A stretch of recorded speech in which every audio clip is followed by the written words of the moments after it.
ஓம் முருகா, என் அன்பு பிள்ளையே, இன்று ஞாயிறில் என் முதல் ஆசி உனக்குத்தான். என் குழந்தையே, இதை நீ பெற்றுக்கொள். வெகு நாட்களாக ஒரு நல்ல காரியத்தை துவங்குவதற்காக என்னிடம் கேட்டுக்கொண்டு இருக்கின்றாய்.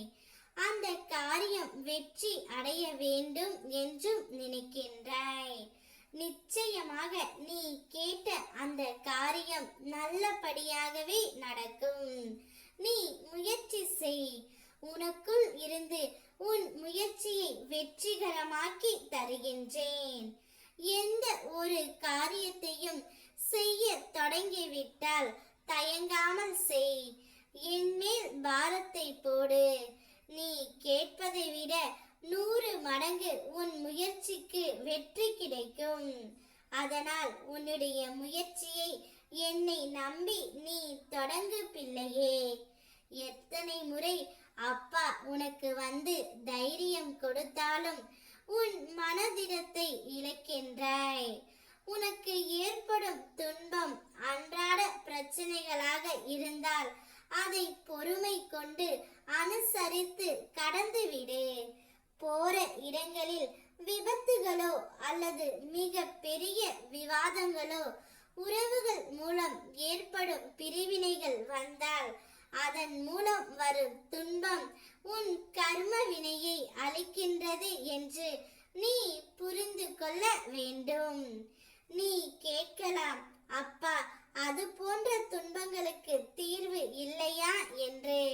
அந்த துன்பத்தால் ஏற்படும் உன் மன வலிக்கும் மன வலியால் உன் கண்களில் வடியும் கண்ணீருக்கும் நிச்சயமாக என்னிடத்தில் பதில் உண்டு.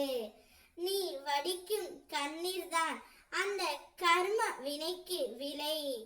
உன் கண்ணீர் வடிந்து வற்றிய பிறகு என்னுடைய கரங்கள் கொண்டு உன்னை மீட்டெடுப்பேன். புரிந்து நடந்து கொள். உன் வாழ்க்கையில் நடக்க இருப்பதை நான் முன்கூட்டியே உனக்கு உணர்த்தி உள்ளேன். இந்த காலகட்டத்தில் என்ன சோதனைகள் வந்தாலும் முடிவுகளை தவறாக எடுத்துவிடக் கூடாது. இதிலும் கற்றுக்கொள்ள சில விஷயங்கள் இருக்கும். அதை கற்று தெளிந்து கொள். நிச்சயம் அதற்கு தீர்வு கிடைக்கும். மனதில் எப்போதும் குழப்பங்களுக்கு இடம் கொடுக்காதே. உற்சாகமாக உன் கடமைகளை செய்து கொண்டே இரு. இயல்பாக இரு. நடப்பது எல்லாம் நல்லதாகவே நடக்கும். நீ நினைத்தபடி வாழ்க்கையில் வெற்றி கிடைக்கும். பொருளாதாரம் மேம்படும். அதிர்ஷ்டமான நாட்கள் வரக்கூடிய நேரம். நல்ல மாற்றங்களை நிச்சயம் காண்பாய். ஓ முருகா.